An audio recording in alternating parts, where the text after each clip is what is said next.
Welcome to the Debate, um espaço dedicado ao discurso rigoroso e à exploração de múltiplas perspectivas sobre temas essenciais. Eu sou a sua co-apresentadora e hoje a nossa análise se volta para um tema fascinante, que é a evolução do profissional de segurança, abrangendo tanto a esfera pública quanto a privada. Olá a todos! A literatura recente e os manuais operacionais mostram que nós estamos bem no meio de uma transformação profunda sobre o que realmente significa proteger vidas e patrimônios com eficácia, sabe? Exatamente. E a questão central que divide os especialistas e que vai guiar a nossa discussão hoje é a seguinte: a base dessa proteção inegociável deve ser a excelência técnica e tática, as famosas hard skills, ou nós devemos priorizar a inteligência emocional e as competências comportamentais, as soft skills. Uhum. É um embate clássico do mercado atual. Sim. E para deixar a minha posição clara logo de início, eu defendo que a fundação absoluta, assim, inegociável da segurança, reside no rigor técnico, no adestramento físico e no conhecimento legal rigoroso. Bom, e eu argumento exatamente na direção oposta.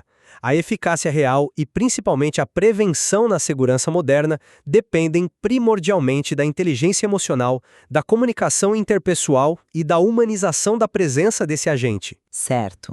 Então, vamos começar olhando para os alicerces formativos. Quando nós falamos de segurança, nós estamos lidando com a garantia da integridade física, a preservação da vida. Essa é uma responsabilidade de um peso incomensurável. Não dá para sustentar isso apenas com boas intenções, carisma ou empatia. Exige um preparo técnico que seja rigoroso, padronizado e, acima de tudo, mensurável. Se a gente pegar o material que fundamenta muito dessa prática aqui no Brasil, como a Portaria número 3.258 de 2013 da Polícia Federal, nós vemos que o curso de formação exige 200 horas aula. E essa carga horária não está lá à toa. Ela é pesadamente inclinada para o lado prático e estrito da coisa. Olha, eu concordo com os números da portaria. Você tem toda a razão quanto a essa carga horária. Mas veja bem, repare que essa estrutura é o mínimo legal para colocar alguém na rua. Não é necessariamente o que define um profissional de excelência no dia a dia. Mas é exatamente essa base que garante que o profissional não seja um perigo para si mesmo e para os outros. Nós estamos falando de 24 horas dedicadas exclusivamente a armamento e tiro. E não é só atirar num alvo de papel estático.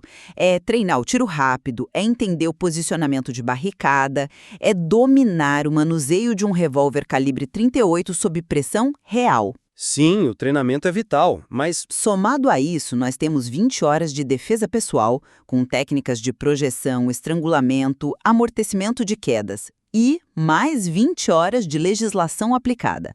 A técnica é a espinha dorsal de tudo. Até mesmo o tirocínio, sabe? Aquela capacidade de observação que muita gente acha que é um dom natural, um sexto sentido policial.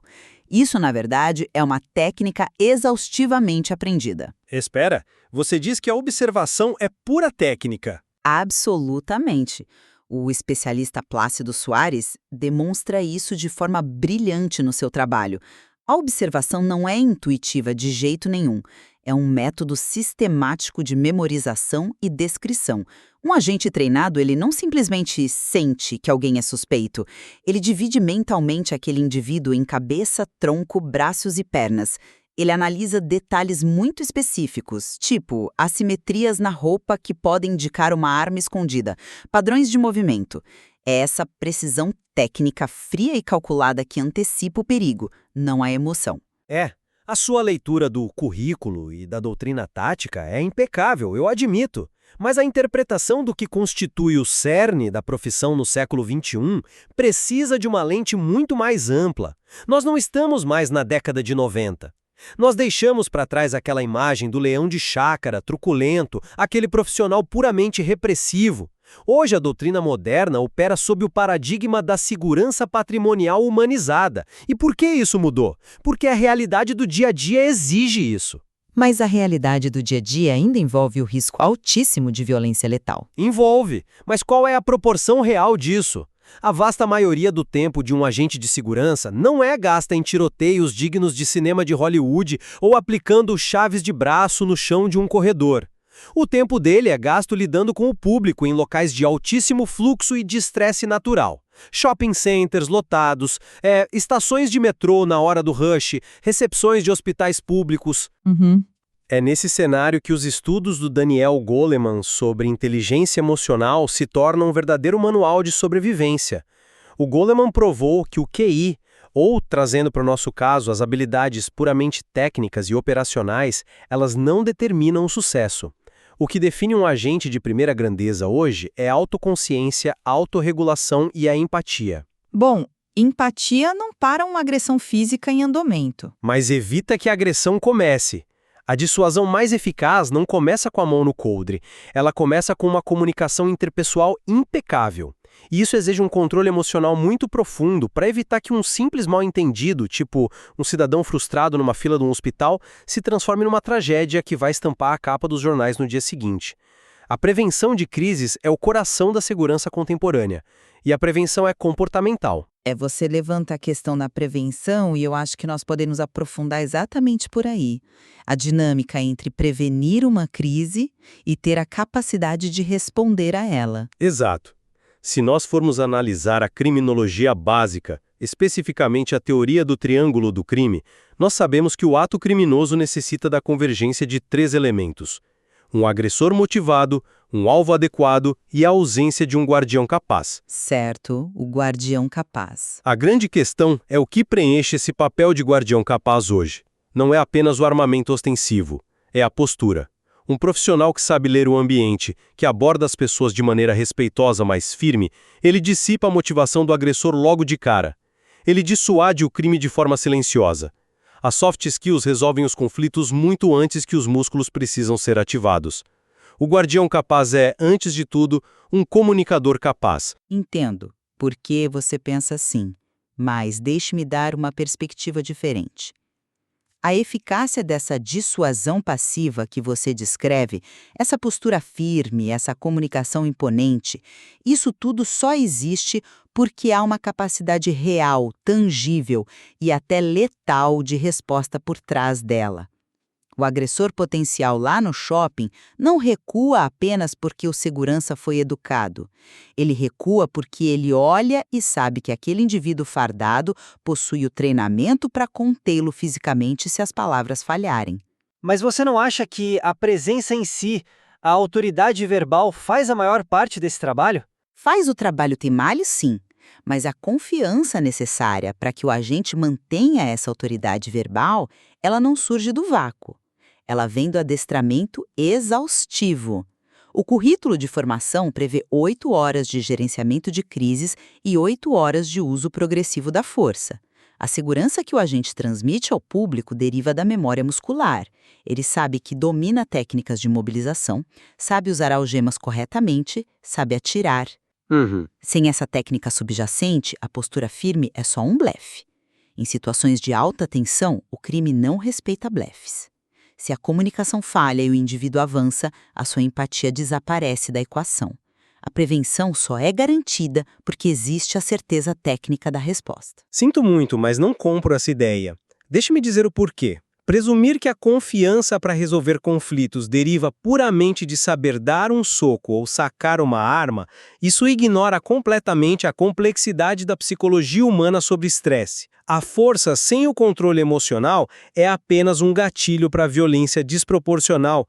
Nós vemos quase toda semana vídeos de implosões emocionais ou explosões agressivas ocorrendo com profissionais que são técnica e taticamente irretocáveis no estande de tiro. Mas esses são desvios de conduta isolados, falhas na aplicação da técnica. Não são falhas na base comportamental.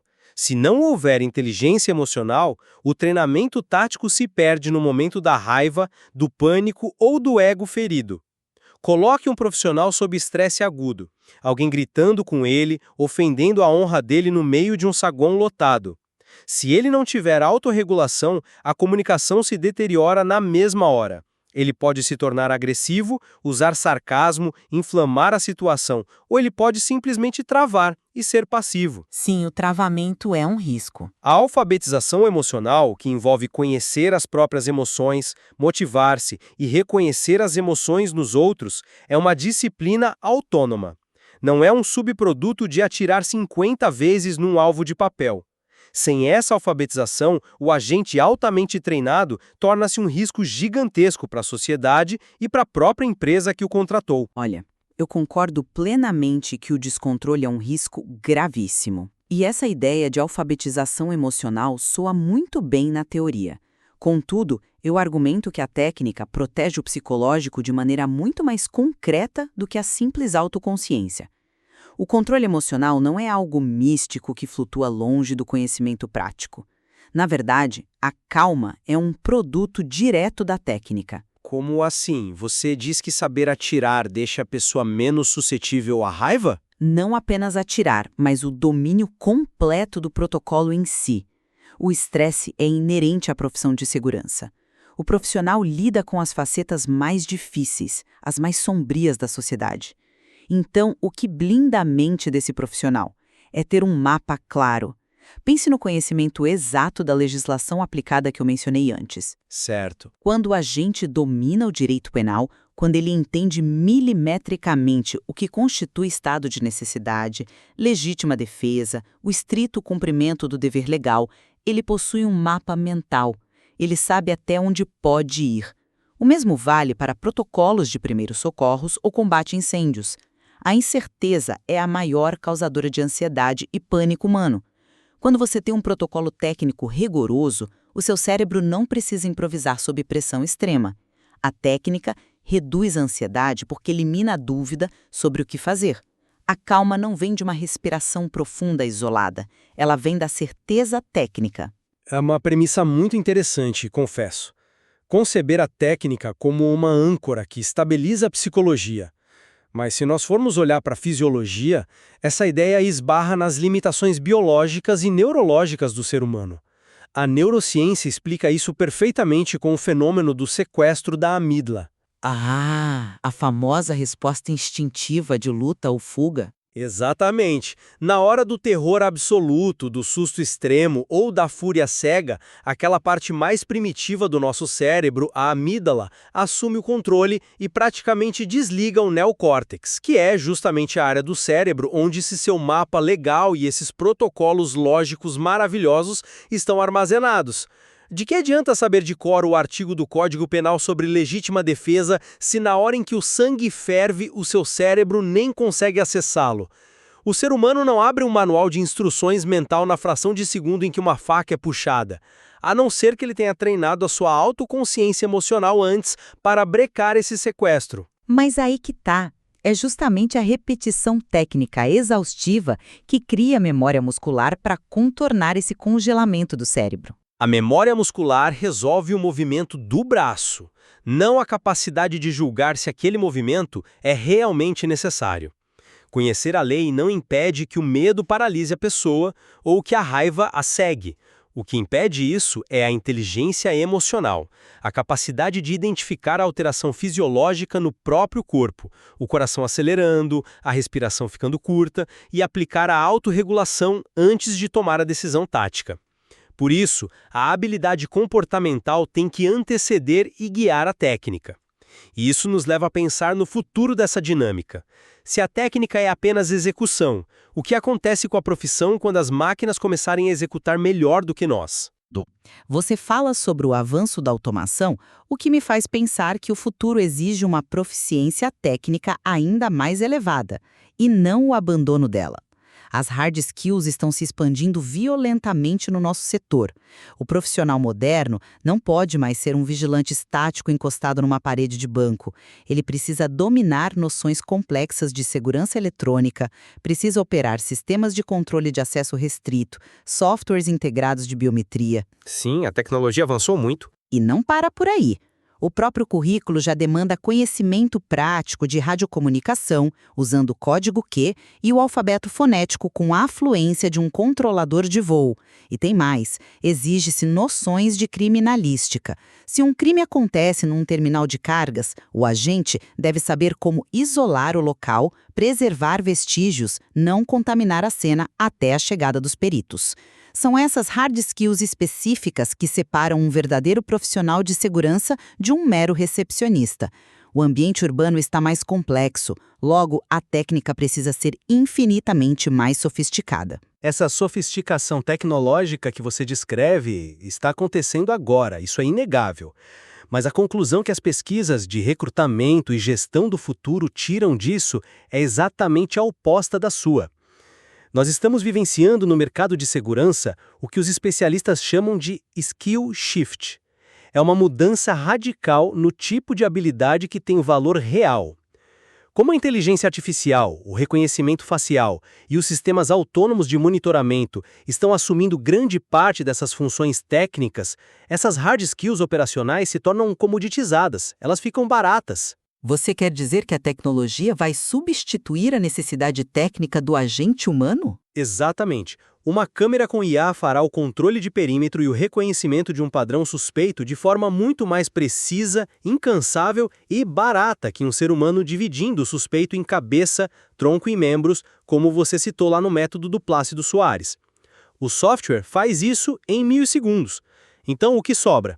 Qual é a verdadeira vantagem competitiva de manter um humano caro na folha de pagamento? São as soft skills. É a capacidade de adaptação em tempo real perante uma situação ambígua. É o julgamento moral. Entendo o ponto. Pense na legislação sobre atendimento adequado e prioritário a pessoas com deficiência. Um software pode liberar uma catraca para um cadeirante, sim, mas se houver um problema no sistema ou se a pessoa estiver em crise, apenas um ser humano com empatia e tato pode conduzir a situação sem causar um trauma institucional. A inteligência artificial não tem empatia, não sente a dor do outro, não tem jogo de cintura. Portanto, as soft skills deixam de ser um complemento para se tornarem a justificativa principal da continuidade do ser humano na segurança. Eu concordo plenamente que a IA não tem empatia e que o atendimento humanizado é um diferencial tremendo. Mas nós não podemos ser ingênuos quanto ao limite da máquina.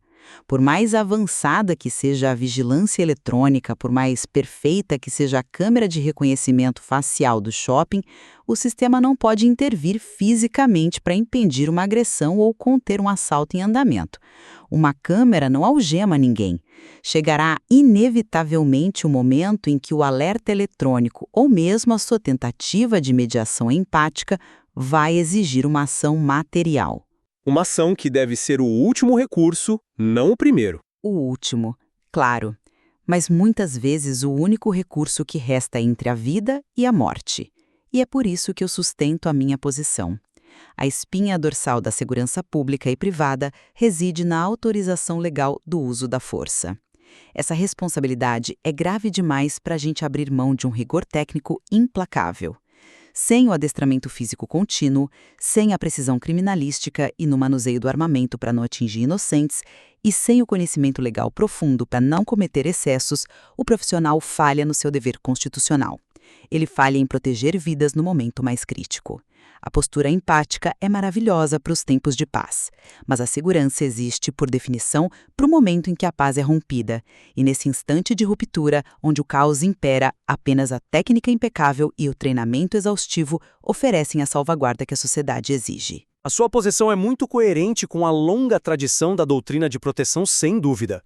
Contudo, eu finalizo a minha argumentação reiterando que a força, desprovida de controle e empatia, é apenas violência. O verdadeiro profissional de excelência de hoje, aquele que evita processos milionários para sua empresa e tragédias irreparáveis para a sociedade, é aquele ancorado nas soft skills.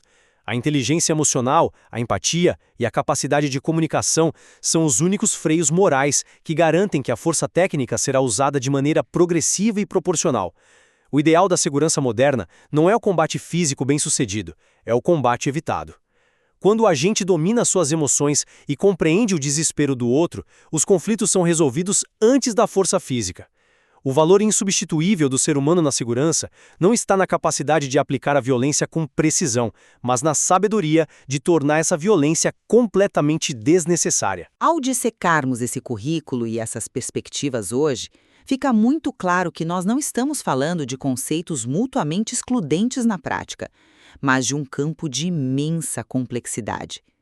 O nível de exigência sobre esse profissional beira o sobre-humano. Apesar de nós divergirmos sobre qual pilar deve sustentar a formação primária, eu reconheço plenamente a força do seu argumento. A falta de inteligência emocional realmente pode transformar um perito técnico em um risco imprevisível. E, do meu lado, eu admito que o rigor técnico, o adestramento e o conhecimento da lei são a moldura que impede a negligência. Você pontuou muito bem, de nada adianta a empatia se o agente não tiver a competência tática para salvar uma vida quando a agressão física é inevitável.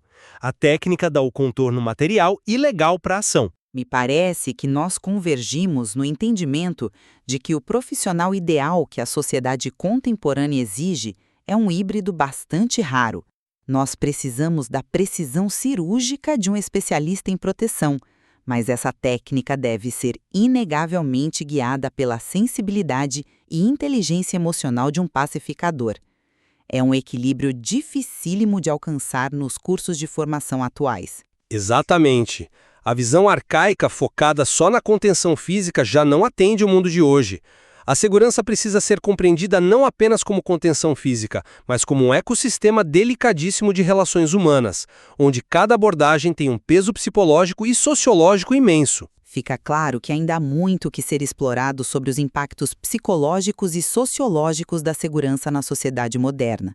Como as corporações e as escolas de formação vão equilibrar essas demandas concorrentes é o grande desafio da próxima década. Sem dúvida, fica o convite para que todos que nos ouvem continuem questionando, analisando os currículos de formação e observando como essa dinâmica entre técnica e comportamento se desenrola no mundo real, bem ao nosso redor. Agradecemos pela companhia nesta análise profunda. Continuem acompanhando as diferentes perspectivas e até a próxima oportunidade.